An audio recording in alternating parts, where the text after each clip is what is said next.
पढ़े लिखे लोग हैं, हम शिक्षक वर्ग में जाना चाहते हैं और आगे की युवा पीढ़ी को शिक्षित करना चाहते हैं। अपने बच्चों के साथ धूप और बरसात में लगातार संघर्ष कर रही हैं। हम लोग हमारा घर कैसे चलाएं? माँ बाप पे बोझ बने रहें या फिर सुसाइड कर लें? अब ऑप्शन ज़्यादा नहीं है हमारे पास। मजदूर के बेटा करे पुकार, नियुक्ति दो भैया शिवराज। किसान के बेटा करे पुकार, नियुक्ति दो भैया शिवराज। मुद्दे की बात में आज हम चर्चा करने वाले हैं उन शिक्षकों की जो सबके जीवन में उजाला लाते हैं, लेकिन उनका खुद का जीवन किस तरह से अंधकार में जा रहा है। नमस्कार, आप प्रदेश तक देख रहे हैं, मैं नीरज द्विवेदी हूं।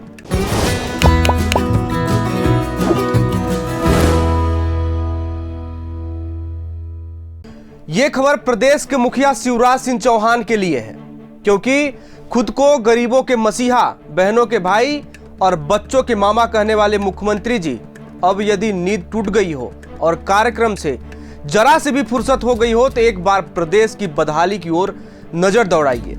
शिक्षा, स्वास्थ्य, रोजगार की समस्या से प्रदेश जूझ रहा है।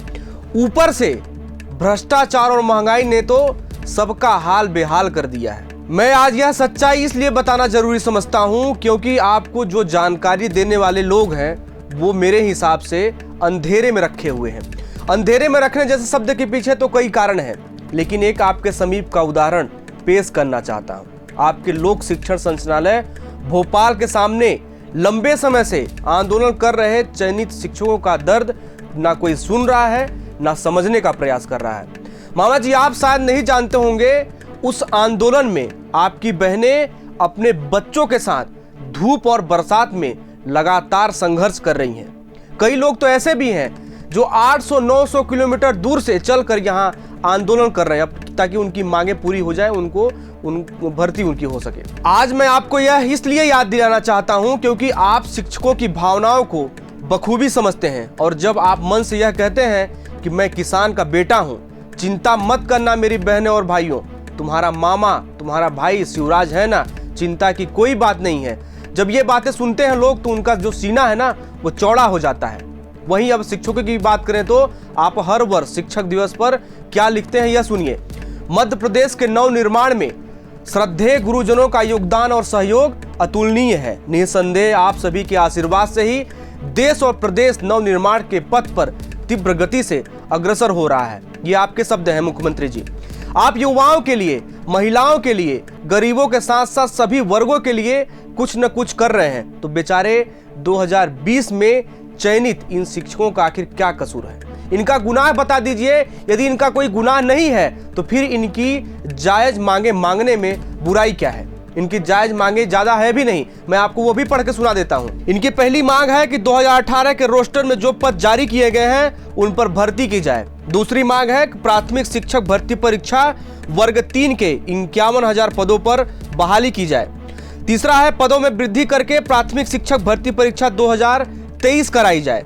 वहीं चौथी मांग है कि अतिरिक्त सूची जारी कर आदिवासी सीटों पर भर्ती की जाए। साथ ही पांचवी मांग यह है कि शिक्षक भर्ती परीक्षा की काउंसलिंग जल्द से जल्द कराई जाए। मामा जी, हमने जो आपको सुनाया ये मांगे शिक्षकों की हैं। अब आपको सुनाता हूं कि आपकी लाडली बहनें क्या कहती हैं, साथ ही अन्य जो शिक्षक हैं वो क्या सोचते हैं। आपने पुनरावृत्ति कर रखी है, 30% लोग वही हैं जो पहले से पोस्टेड हैं। उनको कितनी बार नौकरी दोगे?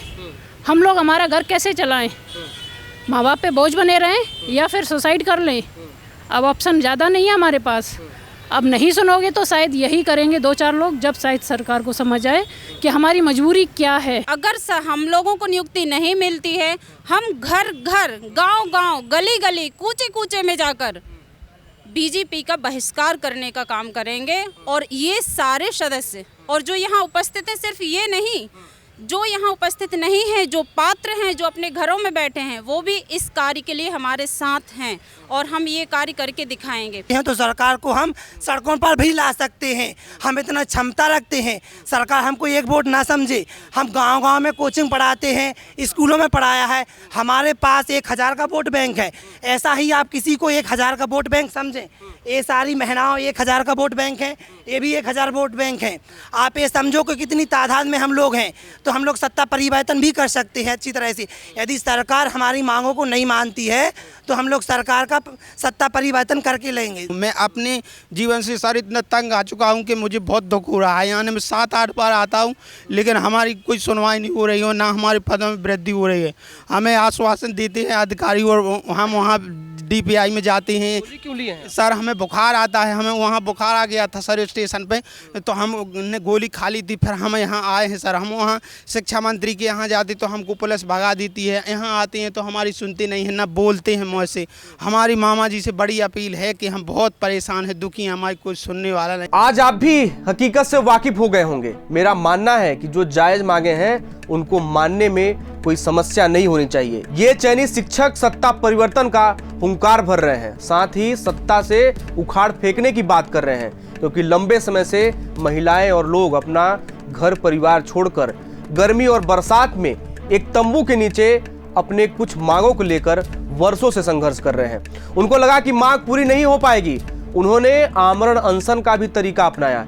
इसके बाद भी आपकी सरकार ने उनकी एक न सुनी, बल्कि पुलिस ने एक्शन लिया और जो वहां पर आंदोलन प्रदर्शन कर रहे हैं उनकी माने तो पुलिस ने उनके साथ मारपीट भी की। अब तो प्रदेश के पूर्व मुख्यमंत्री कमलनाथ ने भी इस मुद्दे पर अपनी टिप्पणी कर दी है। कमलनाथ ने आपको घेरते हुए कई गंभीर आरोप लगाए हैं, साथ ही शिक्षकों को वादा किया कि 4 महीने बाद हमारी सरकार आ रही है, आपके साथ न्याय करेंगे। इतना नहीं, पूर्व कैबिनेट मंत्री संजय वर्मा भी मौके पहुंचकर आपको कोसते हुए सरकार आने पर मांग पूरी करने का वादा कर गए। आमरण अनशन पे बैठे हैं, एक गूंगी बहरी लूली लंगड़ी लाचार सरकार से मांग कर रहे हैं। मैंने इन्हें कहा कि अपनी जान क्यों हल्कान करते हो, 4 महीने में कांग्रेस की सरकार आएगी और दमदारी के साथ तुम्हारी वाजिब मांगों पे हम सिग्नेचर करेंगे, कमलनाथ जी मुख्यमंत्री बनेंगे। ये 51,000 चयनित शिक्षक हैं, उनका चयन होना है, प्राथमिकता के आधार पर उनका चयन हो, बड़ी मांग तो यही है। मामा जी, फिर आप क्यों चयनित शिक्षकों को नजरअंदाज कर रहे हैं? उम्मीद है यह खबर देखकर आप शिक्षकों को लेकर जरूर कुछ विचार करेंगे। यदि नहीं भी करते तो मेरा क्या, मैंने अपना काम ईमानदारी से किया और शिक्षकों की ऐसे ही आवाज उठाते रहूंगा। मुद्दे की बात तो यह है कि अब चुनाव में ज्यादा वक्त नहीं बचा है। ऐसे में सभी वर्गों के लिए मामा जी आप सौगातों का पिटारा खोल दिए हैं, तो फिर इन शिक्षकों के लिए आपके द्वार बंद क्यों पड़े हैं? विचार कीजिएगा, नहीं तो जैसे ये चेतावनी दे रहे हैं उसे देखकर मुझे तो बड़ा गड़बड़ लग रहा है। मुद्दे की बात में फिलहाल इतना ही। देश दुनिया की तमाम खबरों के लिए आप देखते रहिए प्रदेश तक।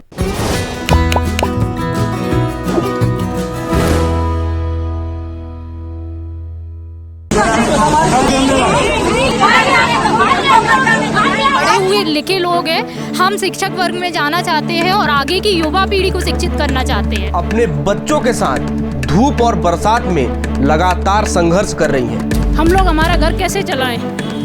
माँ बाप पे बोझ बने रहें या फिर सुसाइड कर लें? अब ऑप्शन ज़्यादा नहीं है हमारे पास। मजदूर के